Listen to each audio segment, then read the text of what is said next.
Good evening, my name is Lewis and welcome to my fledgling YouTube channel. Today we're going to be discussing where is a good place for the beginner to start in jazz. Now what I'm hoping to do is to provide you with some hints and tips of how to navigate your way through the broad church that is jazz. I'm hoping to build up your knowledge base of particular artists and tracks so that you can make more informed decisions about what you will come to enjoy in the genre. Not what I enjoy, although I'm pointing you to what I like, but you're going to make up your own mind about what ultimately you find entertaining. And thirdly, we're going to be talking briefly about active listening. So this is a way of having a one-to-one with the jazz music that you will be playing and trying to extract as much nuances out of that recording as possible. So we're going to go through each of these steps in turn, and hopefully you're going to find it entertaining. Now there is a consensus within jazz, and it's rightfully justified, that there's certain artists, there's going to be a Coltrane, a Mingus, a Davis, a Dolphy. Those are seen as the pinnacle of the genre, and rightfully so. And in that particular category of artists, my favourite artist and particular album is this one, A Love Supreme by John Coltrane.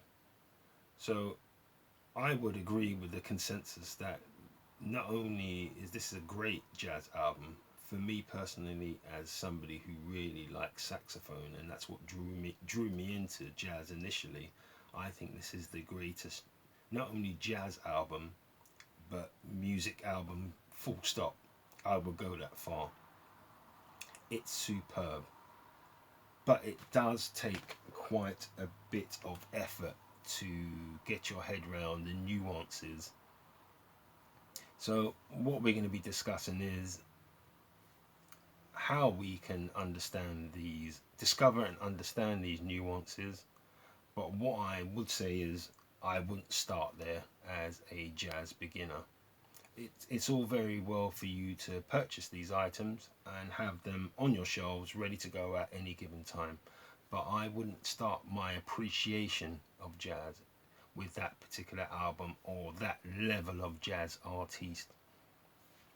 Now what I'm going to propose instead is to start at a slightly lower level. I've looked through my collection of vinyl in particular, some of which you can see behind me, and I've pulled examples of some of these subcategories in jazz, and hopefully by exposing you to some of these, it's going to give you a better appreciation of what's out there and what you could possibly come to like in the future. So I've split these categories into 5. I'm just going to look over at my screen here just to make sure I'm not going to miss out any. The first one is going to be blues and jazz vocal. The second is going to be the West Coast sound, which incorporates easy listening lounge and exotica. The third is going to be the Latin jazz side of things, which includes Bossa Nova and stroke Brazilian music. The fourth is going to be modern contemporary. I've arbitrarily set this at music which is post 1980. And lastly, we're going to go with consensus. And what I mean by this particular term is artists which are known about on the circuit, but they're not household names. They're very good practitioners of jazz in and of themselves, and their work will basically demonstrate that. They're just not seen as at the same level as a Coltrane, a Dolphy, a Monk, but I will hopefully introduce them to you, and you'll see for yourself how good they are, and then you can decide whether or not they should be pushed up, in your opinion, to the top table. So first of all, I'm going to talk about one of my, well, I'm going to start off with the jazz and blues part of my collection, just one of them. And the album I'm going to suggest to you is Nancy Wilson's Nancy Naturally. Now, this is an album I've had for a number of years, maybe about 8 years. Bought it relatively cheap, under £10. I find this particular lady to be a fantastic singer. She's unique. She has a poise and grace, but also a haunting undertone. Um, this particular album is full of standards, and what I mean by that is these are tunes which a number of artists have done over the lifetime of jazz. I will point to three particular tracks on this album, and they would be In the Dark, Since I Fell for You, and Willow Weep for Me. The last one I've mentioned there, Willow Weep for Me, I think this is a true testament to her particular talent. It's a haunting rendition, and it's probably, for me, in my collection, the best version of that track that I've ever heard. Now, to accompany her, she's got a gentleman called Billy May to help her out with the orchestration and arrangements. If you've never heard of him before, do not worry, you in time will come to hear of him. He is a top level arranger and has his own distinct sound, and he certainly has added to her vocals to produce in part, well, not the whole album, but certainly those three tracks, they're forced to be reckoned with. So I recommend that one. The second album is by a gentleman called Martin Denny. You can see it's a well-worn one. This one I've had for a number of years as well. I bought this for under £10. You should be able to, if you can't get it on vinyl, you certainly should be able to get it on CD. He's very little, well, there's no vocals on this particular one, on this particular album. Again, it is an album which is full of standards. So a lot of people, again, have done these tunes, but he's got his own unique spin on how he does it, how the eventual sound comes out. Now, I found it to be on the pleasantly sassy side, where a lot of the tracks are percussion driven, and it's just a very nice, sophisticated, warm sound, which is really engaging. And before you've known it, you've listened to the whole thing. It's really good. The tracks I would take from this particular album and have a listen to would be A Taste of Honey, A Walk on the Wild Side, and The Wild One. Again, you should be able to get this relatively easy, hopefully, but certainly it's going to be on any number of streaming sites and certainly on CD. But yeah, as I said, don't spend too much on it. It should be around the £10 mark for this particular one. But yes, those tracks that I've indicated certainly are worth listening to. My third choice for today is always one that puts a smile on my face.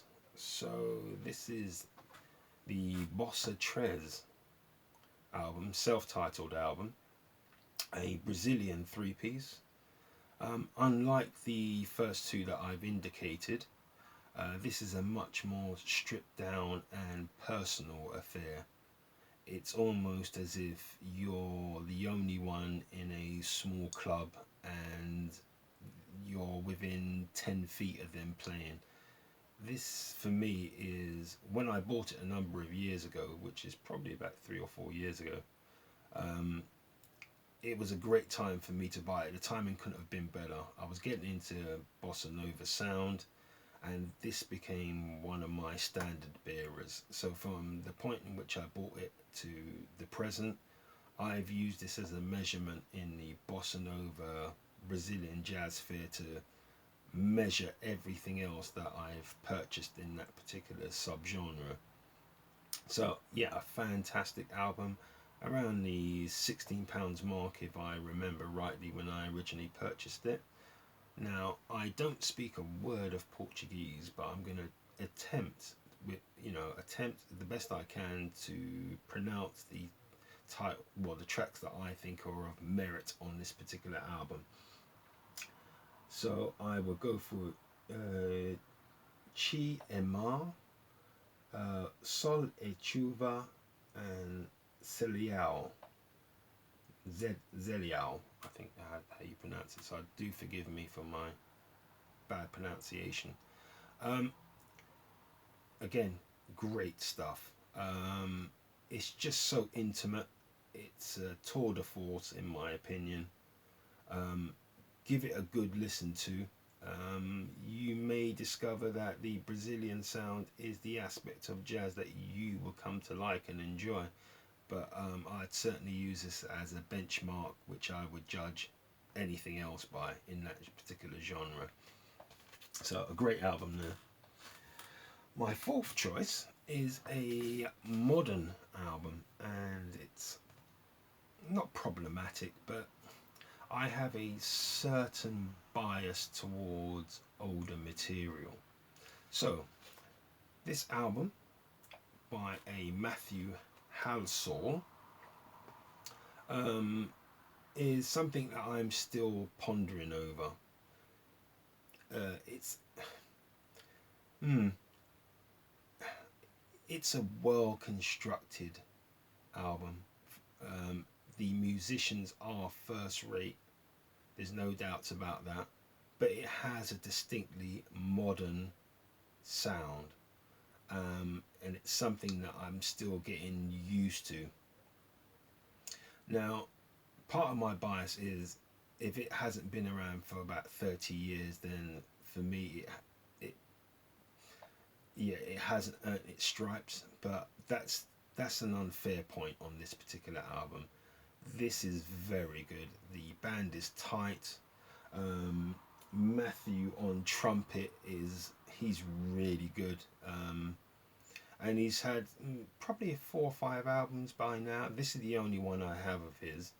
I paid around, hopefully, around the £16 mark.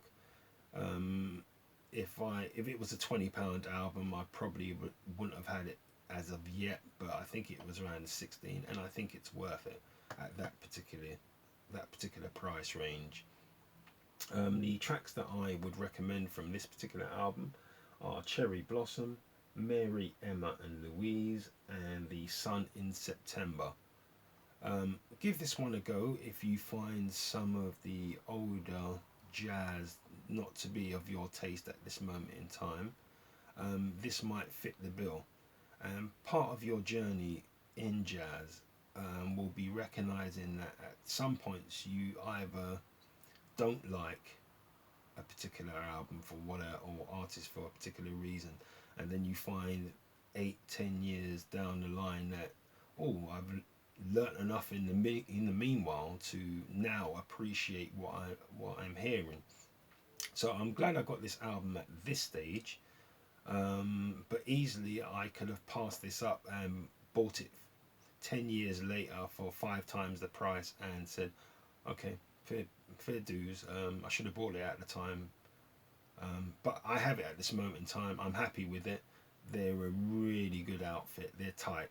They're enthusiastic about what they're doing, and I always like to see that in my jazz albums. And last of all is my favourite, and this is Erotica Suite by a gentleman called John Gordon. This is a trombone-led ensemble. This album just puts a smile on my face. I bought it maybe about 18 months ago for roughly about £20, and I feel, and I haven't changed my mind, it was a superb buy. Now I bought it, I had listened to it, bought it, put it on my shelf, and totally forgot about it. So in the course of putting these videos together and selecting some tunes some albums for you to consider. I rediscovered it in my collection, put it on, listened to it the whole way through, and good lord, it's this is fun. This is, and I really mean, this is a tight, tight group. It's original compositions for the on the whole. They really the artists really enjoy. You can tell that they really enjoy what they're doing, and for me, that always takes an album into a different category where you can sense it that the artists in question really do have a fundamental respect and joy for what they're doing. These guys don't play. On this particular album, I would recommend the following tunes: Fulfillment, Consequences, and Aura Lee Tingle. If you do happen to see this album, I'll just say just get it. Get it. If it's within your price range, just get it. It's a repress, my particular one, on the Superfly label, but originally it was on Strata East. This is gorgeous. This is one to savor. This is one to... It's mood changing. Let's go that far. It's that good. So those are my 5 albums for today. The next section of what I'd like to chat about is how to listen to these particular albums. I've made some notes, so bear with me just for a second. Now, unlike many other genres that you may be familiar with, whether it's the popular side, whether it's R&B or hip-hop or anything like that, there is a way in which these tracks from those genres are actually put together, how they're composed, and a lot of them share the same blueprint of having some kind of hook element. And what I mean by that is either by way of a chorus or a melody bass line which reoccurs throughout the tune. Now, your brain recognizes pattern. That's what we're pretty good at as a species. So when you keep hearing these, either the chorus or bass line, it's the repetition which basically not only, it just basically sits in your mind, and that's where you get part of your enjoyment from. Now, with jazz, I would say on the outset that repetition is a feature of jazz, and then at the same time it isn't. You get quite a few artists within the genre who don't ascribe to that particular methodology. So when I'm saying, so I'm going to point out to you that when you are listening to jazz, you have to retrain yourself on how to listen. And I'm going to give you a couple of brief steps in order to help you on your way in this particular regard.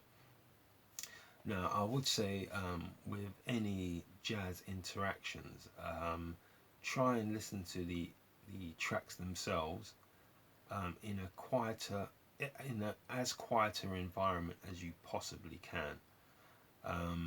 Yeah, taking away extraneous noise is going to help you. It's going to help you hear the subtleties in what the musicians are trying to put forward to you. Secondly, I would say try and have your concentration, and this is where active listening comes in. Try and have your concentration solely on what you're listening to. If you are either driving or you're cooking, or you're working on a presentation for work or whatever it is, you may find that your attention span is diverted, and that's not going to help you appreciate what's being done in the actual music. You're going to miss out on some of the information.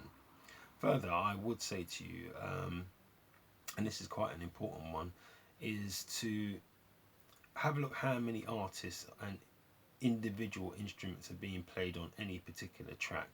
Now, for example, if there are 6 instruments on a particular track, try and do 2 passes from beginning of the track to the very end, And then for the middle 6, take each instrument in turn. So whether it's the piano, whether it's the double bass, whether it's the saxophone, try and listen as on each pass, try and listen to, concentrate your mind and your hearing on one particular instrument. And what you're looking out for is when the actual instrument is introduced, what it's combined with in terms of other instruments, and when it fades out eventually.